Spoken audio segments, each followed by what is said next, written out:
Bulletin में सबसे पहले जिक्र करेंगे वफाकी हुकूमत का ओमिक्रॉन से बचाव के लिए बड़ा इकदाम। बूस्टर डोजेस लगाने का आगाज आज से किया जाएगा। सबसे पहले हेल्थ वर्कर्स और बुजुर्गों को वैक्सीन लगाई जाएगी। बिल्कुल, और महकमे दाखिला सिंध ने नई SOPs भी जारी कर दी हैं। सूबे भर में कारोबार की इजाजत रात 10 बजे तक होगी।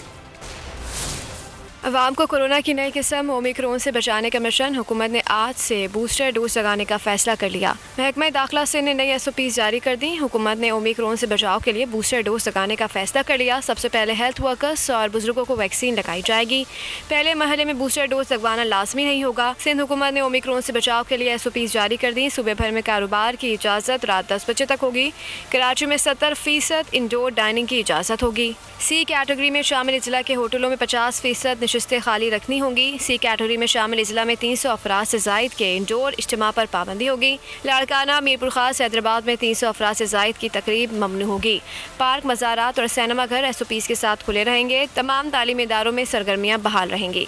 सिंध में वबाई अमराज एक्ट के तहत नई पाबंदियाँ 15 दिसंबर तक नाफिजुल अमल होंगी।